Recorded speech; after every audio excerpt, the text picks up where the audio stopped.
Opinions expressed in this episode are personal. They do not necessarily reflect the views of this streaming platform. Good day, everyone, and welcome to another edition of Let's Be Diverse. I am your host, Andrew Stout. This episode is dedicated to all my loved ones who supported me through this journey. I've been talking to a lot of people lately, and they've been talking about the job market and specifically what's going on. Is there a lot of work out there? A lot of HR people are finding that there's just not enough work, or there's just not enough skilled jobs out there. So today we're going to be talking about that specifically. And my guest today is Sara Grube Cerny. Now, Sara is a seasoned HR leader with over 20 years of extensive experience as an employee performance ninja guru, people champion, relationship builder, and result driver. She has a broad cross-culture and cross-functional background in leading strategic planning at organizations such as Amazon and top 5 companies. She is a versatile, responsible leader who understands people at all levels and effectively motivates others to attain goals and objectives. I came across this person and we connected on LinkedIn and we became friends right away. She's a super individual and I'm so happy to have her on today. Welcome to the show, Sara. Thank you for the nice introduction and thank you for having me. I'm really excited to talk about this topic. It's something that I'm extremely passionate about. I bet. How are things going on your end? How's things in your world? So my world is great, but I can tell you from networking that not everybody is feeling the same as I am. Okay. And so hopefully our conversation today will help others who are HR professionals, talent acquisition professionals, feel like they can get a better grasp of the job market and figure out some ways to help them really navigate what it looks like today. For sure. How was the summer? Did you have a good summer? Awesome summer. Did a lot of traveling, which is fantastic. Yeah, can't go wrong with that, can you? Absolutely not. It's my passion. It's what I do. So HR is what I do during the day. Traveling or planning traveling is what I do during the night. It's awesome. I do like to travel too, so I am with you on that. Traveling is always fun. Before we begin, I always have a fun question to ask my guests to get things going. Are you ready for yours? Let's go. Your question is, what would you be doing if you could turn your hobby into a career? It has nothing to do with HR, which is incredibly funny.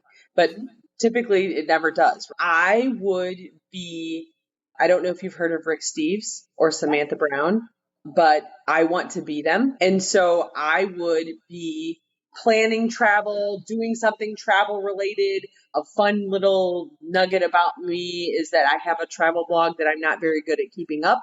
When I say I love to travel, I absolutely mean it. I'm absolutely passionate about it. And I would love to show myself as well as everybody every inch of this world.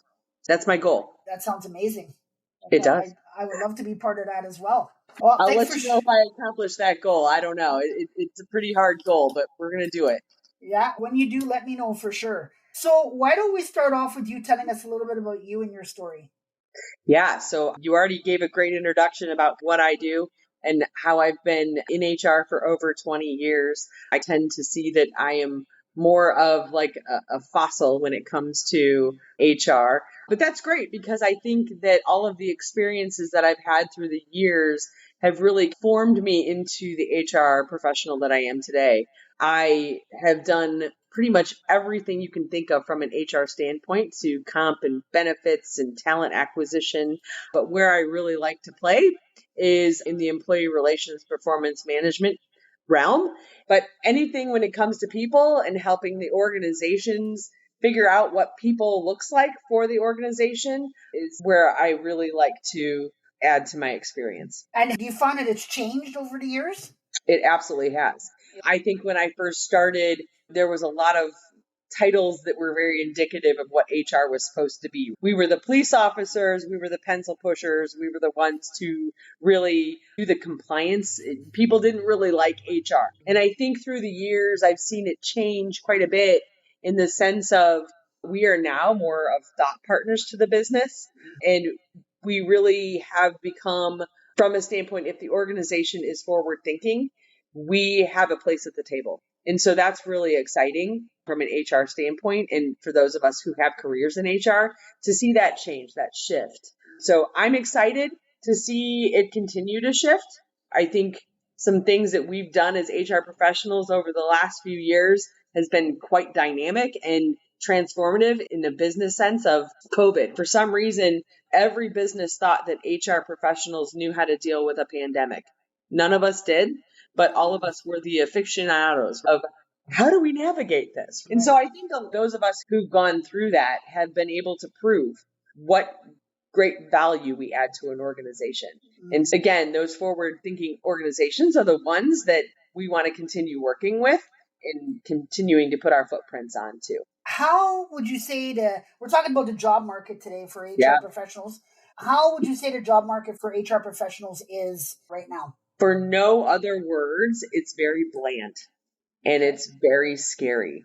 I have seen since the beginning of this year, a lot of organizations have been doing layoffs. So a lot of those big companies that you think of, the Googles, the Amazons, Facebooks, Metas, whatever, and a lot of the tech companies in general have been doing mass layoffs. We're talking 5,000-10,000 people. And so I saw a stat in July. I think it was like over 200,000 people had been laid off so far this year. I obviously don't have the backing number at this point, but that number is astounding. And out of that, a lot of those people are HR and talent acquisition professionals. And the reason behind that from where I sit is that we're seen as a cost center. We don't bring a lot of money into the business. What the business doesn't think about is that we actually save the business a ton of money. It's a double-edged sword. So as things start to flip, I think organizations are starting to say to themselves, oh boy, we've got this compliance issue. We've got some risk issues from termination standpoint. And we've got rid of all of our professionals. I've also seen too in the market that because of all of these layoffs within the talent acquisition teams, that the turnaround for people who are actually looking for jobs is a lot slower because there's a lot of people who don't have those skills to market the organization, sell the organization, and actually go through the processes of hiring somebody. And I'm hoping that it's turning, but right now it's still uncertain. I see a lot of people who used to get jobs and get offers without actually looking for jobs be stagnant for several months. I actually was talking to a friend of mine who is in the career coaching side of things, and she said that the average exempt HR professional these days is taking over 4 months to find a job. And again, I think there's ways to really look at what you're doing as somebody who's in the job market and how to market yourself. Do you think that companies, so I've talked to quite a few people in the last few months, and a lot of people, especially in HR, they are looking at candidates and they're saying that they may not necessarily, as far as when we're talking about hard and soft skills, they may be looking at the soft skills because they're thinking that they can train them, but a lot of people don't have those soft skills. They may have the experience and the schooling, but they just don't fit in the team dynamic. So they're missing those soft skills. Whereas companies will say, okay, I take the soft skills, I can train them on the hard ones, but it's hard to find that person who will fit in our team dynamic like this person does. I think that's a really good question. I think the answer is all over the board, right?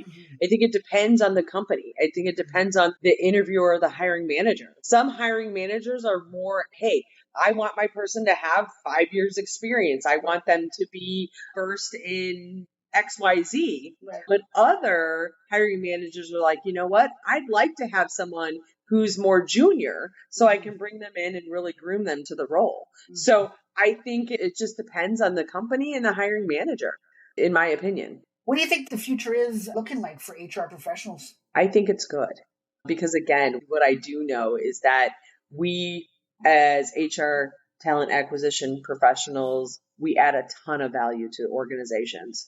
And so those organizations that did these layoffs are starting to see the value that we did have. And what I was referring to before from a risk and a compliance standpoint, that's just the basic things that we do as professionals, HR professionals, they're necessity to keep an organization afloat. So I am seeing that companies are starting to say, we might have made a mistake. And I have seen an uptick in jobs, not a lot, but some. So I do think come probably end of Q1 2024, there's probably going to be a better outlook. So as long as you can pull up your bootstraps for the next few months, I do think there's going to be some great opportunities in the near future for those who are on the market. Yeah, I'm hearing the same things too. I think that there's a lot of opportunities out there. I study a lot of the job boards here in Canada. There's a lot of HR jobs out there. Yes, there's some of them that are looking for 5-10 years experience with a bachelor's. So some people may not have those. But as far as the general consensus is that there's a lot of opportunity out there and we just have to continue looking. I spoke to a couple of HR people and there is a lot of companies who are going the hybrid remote route. One particular person that I know is in HR. She just got hired recently and she lives out in Calgary and the company that she works for is in Toronto. She's been at the company for about a year now and it's going very, very well. She's working from home. So I think from what she saw when she was looking, those opportunities were out there. So I think that companies are going to be a little bit more open to that as well, especially for recruiting. You could be a recruiter. I know some companies that have a recruiter, some handle the West and some handle the East Coast. So you don't need to have them right in the office. You need them to be in those areas so they want to meet with that person face to face. They can go to meet them. But if you're in Vancouver and when the person's in Ottawa, then you can't do that. With Zoom, it's nice to have that face-to-face sometimes as well. Yeah, I agree. I think, again, it depends on the company, whether they're open to remote roles. But I think what you'll see is those job openings that are for remote and or hybrid with maybe a 1-2 days in the office. Those are the ones that have an influx, like an over influx of people applying to them. And so there's definitely ways for candidates to stick out for those roles because, again, how do you stick out when there's 1,000 people applying to a role within 24 hours? It's really hard. Yeah, it sure is. It sure is, for sure. What are some ways you can help job seekers in the job market today? Oh boy. Are you ready? I've got a whole bunch.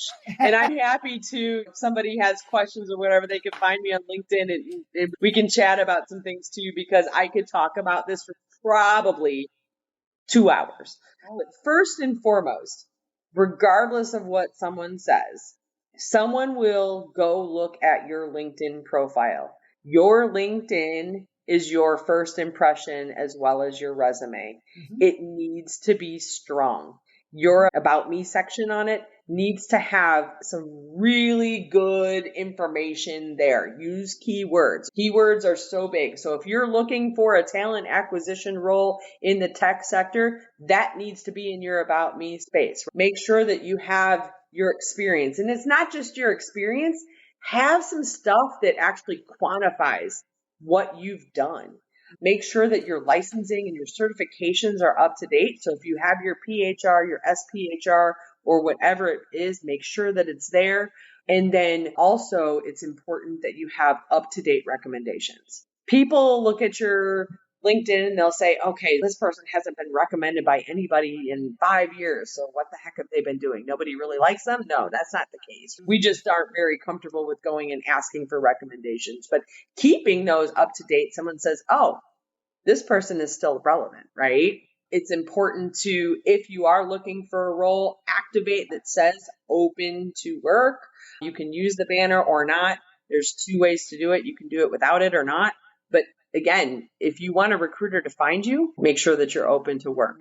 And also, there are so many ways in which you can find people who work for the organizations that you're interested using LinkedIn. I definitely recommend, as you're looking for roles or you're looking for your next step, that you put together a list of the top 15, 25 companies that you're interested in working at. So then go to LinkedIn, find that company, follow that company.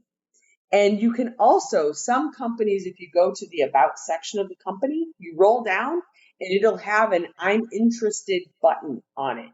If you click on that button, it sends an alert to the recruiters at that company saying this person's interested. If you apply to a job that they have, you'll get knocked up to the top of their list. I think those are some things you can do from a LinkedIn perspective, Right. things that I think you can do from other perspectives when it comes to your resume. Have a few of them. When you see a job that you're really interested in, definitely take a look, add some of those keywords in there. As they're using ATSs, which is the applicant tracking systems, they can actually put in keywords in their system and pull up people's resumes that have specific keywords in it. Every role or every person who does apply to a role does get looked at. So an ATS doesn't take away from that. But if you want to put yourself at the top 10%, utilize that. Look at the job description, pull out keywords, put them in your resume for sure. Another thing you can do using LinkedIn is network. I can't say that enough. I may not know anybody at the organization, but that doesn't mean Andrew doesn't know somebody at that organization. Have him introduce you. And if you need to, blanket emails. Like, you don't even have to know them, but send them an email. Tell them you're interested. I did hear another crazy fact that if you can find someone at the organization who went to the university that you went to, connect with them. They are the top way to get into an organization, funny enough. I had no idea until I recently heard that, and I was like, wow, that's stellar. But most people who work for a company, they have a lot of pride in their university, and they will most likely say, hey, this person's from my university. Like, I would love for them to work here too. It's one of the top ways to get into an organization. You can actually go onto the company, and as you go onto the people section of the company, you can filter by university. If someone has that university on their LinkedIn profile, they'll pop up there, and then you can send them messages. Hey, I went to Purdue, so I would message them and say, hey, fellow Boilermaker, I'm interested in position XYZ. Any way that you could talk to me about the company and maybe pass me along to the hiring manager, it's good stuff. Yeah. Again, there are so many different ways that you can actually put yourself above the other 1,000 people that applied for that remote job that you're interested in. And I'm happy to share more if you want. Yeah, I would love that. We could probably make a list of that stuff, and we could probably put it in the show notes for people as well, so they could check it out and look at some stuff for sure. If you could choose one word to describe yourself, what word would that be? I'm going to go with resilient. Mm-hmm. And the reason why I say that is because as many times as we get knocked down, and this is personally and professionally, you still always get back up. And you probably get back up stronger than you were when you were knocked down in the first place. I'm going to say resilient is my word of the day. Maybe of the week. Yeah, I would definitely say you're resilient for sure. I would say friendly too, outgoing. I'd probably use those words from Absolutely. Our conversations. They're very friendly, outgoing. We like to kid around too. It's always fun, for sure. Yes. And I'm definitely not the typical HR person you think of. I definitely pride myself on being that person too. Yeah. It's all about building rapport, right? I think Absolutely. I think if you can build rapport with people, I think it's super important. I absolutely agree. Any final thoughts today? Yeah, again, this conversation is really, it's like peeling back an onion. And there's so many things that we could talk about. And I know that you and I are both on the same page when it is to making sure that we're helping people and really wanting people to find their path when it comes to this job market. And I'm opening myself up for if anybody does need extra help or wants to just chat about where they are, I'm happy to do so. And I'm sure that between you and I, we can tackle some of these things and help get some of our colleagues new jobs. Yeah, absolutely. When I see somebody that's saying that they're looking for work, I ultimately right away let me know if I can help in any way. I know there's people out there that are coaches that can help as well, but I'm always willing to see if I can help out in any way, because I think we've all been in that situation and it's not a fun situation to be in.